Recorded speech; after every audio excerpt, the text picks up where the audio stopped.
জয়পুরহাটের আক্কেলপুর উপজেলার কাশিরা বাজারে রবিউল ইসলাম নামে এক ব্যক্তি সহ তার পরিবারের সদস্যদের আইনের আওতায় আনার দাবিতে বিক্ষোভ মিছিল ও মানববন্ধন অনুষ্ঠিত হয়েছে। মঙ্গলবার স্থানীয় ব্যবসায়ী ও এলাকাবাসীর আয়োজনে এই কর্মসূচি পালন করা হয়। বিক্ষোভে অংশগ্রহণকারীরা বলেন, কাশিরার মানুষ শান্তিতে থাকতে চায়, কিন্তু রবিউল ইসলাম সহ কিছু সন্ত্রাসী নিয়মিত চাঁদা দাবি করে এবং হুমকি দেয়। কেউ চাঁদা না দিলে তাদের মারধর করে। এমন অবস্থায় তারা চরম নিরাপত্তাহীনতায় ভুগছেন। 26/2025 সালে রাত্রে আমার চুরি হয়। 27 তারিখ সকালে আসি দেখি আমার দোকানের পিছনে কাটে মালামাল 4-5 লাখ টাকার মাল নিয়ে চলে গেছে। বাজার কমিটির কাছে আমি এটা অবগত হওয়ার পর ওনারা একদিন পরে রবিউলকে ডাকে জিজ্ঞাসাবাদ করার পর উনি বলেছে আমি মাল ফেরত বেরকেনে দিব, আমার লোকগুলি আমরাই করেছি।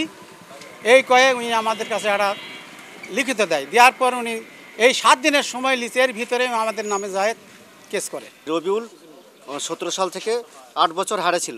এই 8 বছর পর আবার দেশে আসার পরে, আপনি এলাকায় আসার পরে আবার 26 তারিখে নতুন করে একটা চুরি বাজারেতে করে। সেই চুরির প্রমাণ এবং সব কিছু আমরা উনি জবানবন্দিও দিছে, মাল বেরকে দিতে চাইছে এবং বিভিন্ন জায়গায় ও চাঁদাবাজি করে, ওর পরিবারের সবাই চাঁদাবাজি করে, বিভিন্ন ডাকাতির সাথে জড়িত বিভিন্ন কেসের আসামি।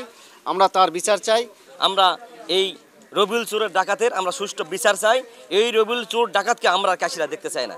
এই রবিউল ডাকাতের বিরুদ্ধেই একটা সুষ্ঠু ব্যবস্থার জন্যই আমরা কাশিরা বাজার কমিটি এবং কাশিরা এলাকাবাসী আজকে আমরা মানববন্ধনে সম্মেলন করতে বাধ্য হই।